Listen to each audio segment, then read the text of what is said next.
subscribe our channel Advocate Yadav Bhutte Mahavidyalaya. Today we are going to see the next topic which comes under process management, which is the second service provided by the operating system. ठीक है, तो उसमें हम देखेंगे next topic that is priority.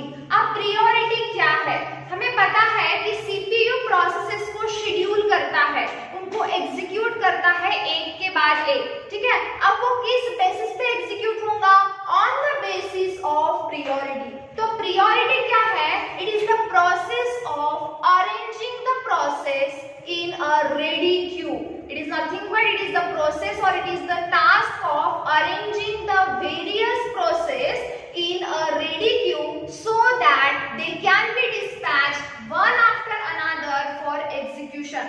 मतलब जैसे कि ये प्रोसेस P1 है और ये प्रोसेस P2 है, इनको आपको क्या करना है?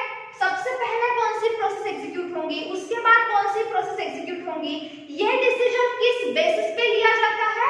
उसके प्रायोरिटी के बेसिस के ऊपर, मतलब उसके इंपॉर्टेंस के बेसिस के ऊपर. ठीक है, so that is the definition of priority. Is nothing but it is the process of, और priority is nothing but it is the process of arranging the processes in a ready queue so that they can be dispatched one after another for execution.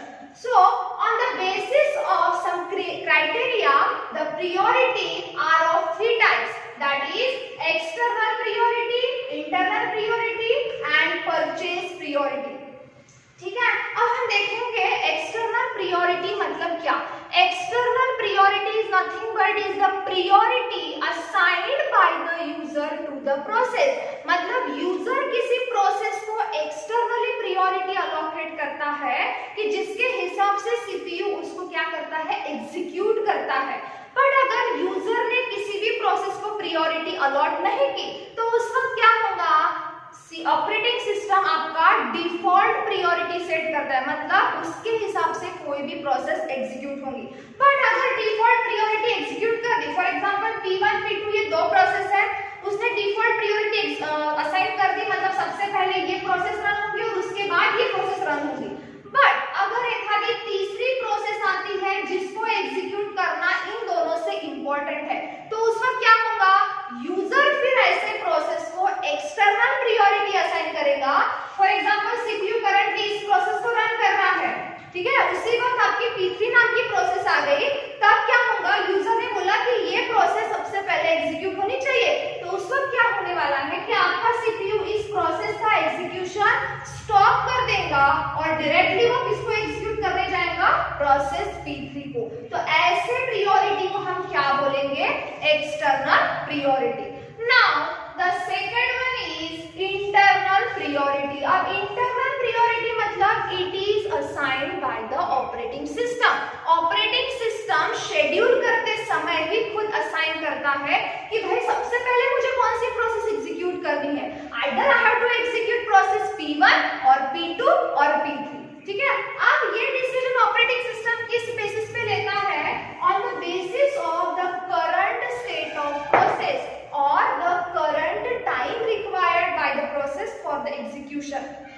Assume करो कि P1 को execute करने के लिए 5 minute लगने वाले हैं, P2 को एग्जीक्यूट करने के लिए 2 मिनट्स लगने वाले हैं और P3 को एग्जीक्यूट करने के लिए 3 मिनट्स लगने वाले हैं. ठीक है, तो उस वक्त ऑपरेटिंग सिस्टम क्या करेगा?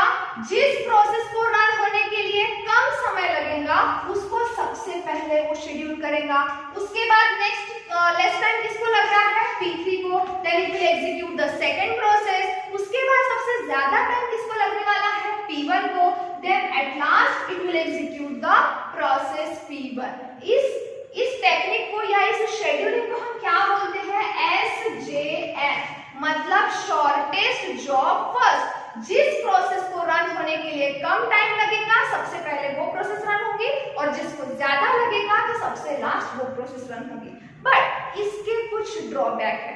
ड्रॉबैक क्या है कि चलो भाई मतलब एखादे प्रोसेस हमारे जो कम समय वाले प्रोसेस है वो फास्ट रन हो रही है, उसके एडवांटेज है. ठीक है ना, मतलब जिस प्रोसेस को कम समय लगने वाला है वो फटाफट एग्जीक्यूट हो रहे हैं, वो सीपीयू के लिए कॉम्पीट नहीं कर रहे हैं, मतलब जो रेडी क्यू में प्रोसेसेस रहती थी वो कम हो जाएंगे. ठीक है, ये एडवांटेज है. लेकिन इसका डिसएडवांटेज क्या है?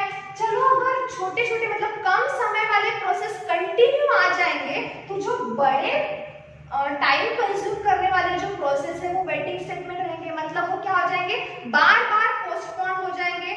समझ में आ रहा है? जैसे कि P1 को 2 मिनट्स लग रहे हैं, P3 को 3 मिनट्स लग रहे हैं, अज्यूम करो P4 एक चौथी प्रोसेस आ गई, उसको 1 मिनट लग रहा है, लेकिन इसकी वजह से क्या होगा, ये जो 5 मिनट वाली P1 प्रोसेस है ये बार बार पोस्टपोन हो रही है, तो इसका एग्जीक्यूशन रोक दिया जाएगा। This is the drawback of internal priority. तब उस वक्त आपको क्या करना पड़ेगा, यूजर फिर से एक्सटर्नल प्रायोरिटी सेट करेगा, तब जाके इस प्रोसेस को हम क्या करेंगे, रन कर सकते हैं। So they are the two types of priority, that is internal priority and external priority. अब हमारी थर्ड टर्म है परचेज प्रायोरिटी।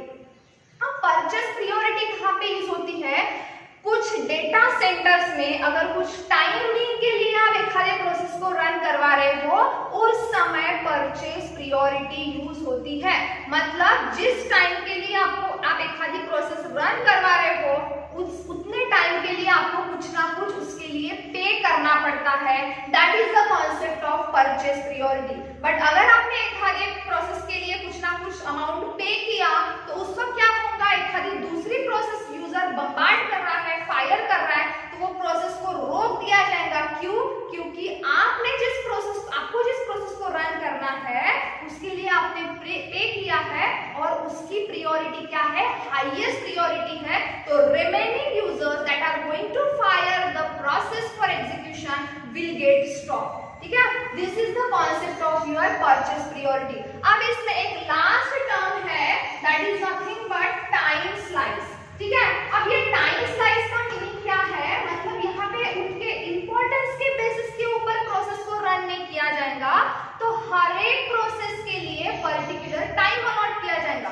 फॉर एग्जांपल एक P1 प्रोसेस है, एक P2 प्रोसेस है और तीसरी है P3 प्रोसेस, तीनों को हमें रन करना है। तो अज्यूम करो हर एक के लिए मैंने 1 मिनट का समय दिया है, मतलब क्या होगा, 1 minute P1 will get executed. After that CPU will switch from P1 to P2.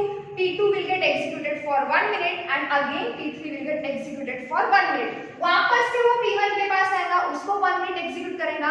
मतलब हर एक प्रोसेस को हम क्या करेंगे, टाइम अलॉट करेंगे फॉर द एग्जीक्यूशन। तो आपके बोर्ड के एग्जाम में ये 4 टर्मिनोलॉजीज आने के चांसेस है। It will be asked for 4 marks. Now we are going to study the second topic, that is multitasking. हम लोगों ने मल्टी प्रोसेसिंग पढ़ा, ठीक है। अब हम क्या देखेंगे, मल्टीटास्किंग। तो task is what, how can you define the task? Task is nothing but it is an asynchronous code path within a process.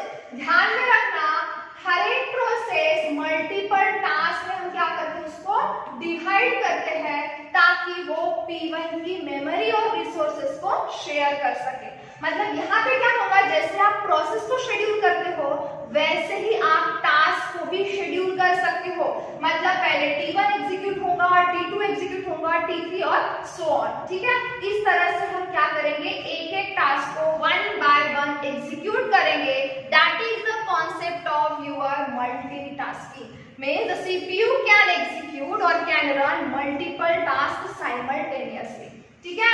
Now the second point is, जैसे हमने कहा कि प्रोसेस को प्रायोरिटी रहती है, वैसे ही टास्क को प्रायोरिटी है।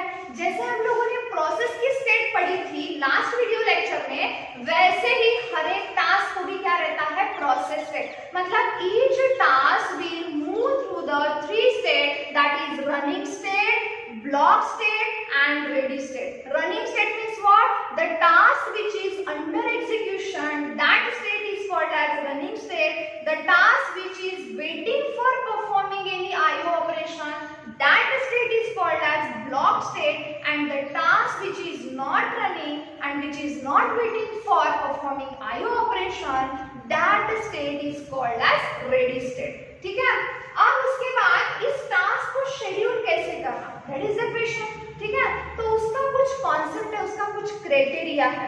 जैसे कि आपने एक खाली प्रोसेस को शेड्यूल किया, उस प्रोसेस के अंदर आप क्या करने वाले हो, टास्क को शेड्यूल करने वाले हो। ये प्रोसेस रन हो रही है, तो उस समय क्या होगा कि अगर आपके प्रोसेस का टाइम स्लाइस खत्म हो गया तो क्या होगा, दूसरे प्रोसेस के ऊपर चला जाएगा और वो वो जो टास्क रन होने का था, are you getting my point? जैसे हम P1 को शेड्यूल कर रहे हैं, हमारे पास एक दूसरी प्रोसेस है P2। फॉर एग्जांपल P1 को रन करने के लिए 5 मिनट है और P2 को भी रन करने के लिए 5 मिनट है, ठीक है? तो इसका अगर 5 मिनट खत्म हो गया तो CPU बटन किसके पास चला जाएगा? P2 के पास। मतलब ये स्टेट, ये जो प्रोसेस है, ये रनिंग स्टेट में थी जब CPU इसके पास था, तो रनिंग से वो कहां पे जंप करेगा? रेडी स्टेट में जंप करेगा। when the time slice of the process is completed, ठीक है? ये उसका पहला पॉइंट है। अब दूसरा पॉइंट क्या होगा कि अगर प्रोसेस के अंदर जो टास्क है उसका टाइम अगर खत्म हो गया तो क्या होगा? सीपीयू आपके दूसरे टास्क को शेड्यूल करता है, ठीक है? तीसरा पॉइंट क्या होगा कि अगर प्रोसेस के अंदर के पूरे टास्क कंप्लीट हो गए, मतलब पूरे टास्क का एग्जीक्यूशन टर्मिनेट हो गया, कंप्लीट हो गया, तो क्या करेगा? होल प्रोसेस को ही क्या करता है? वो टर्मिनेट करता है।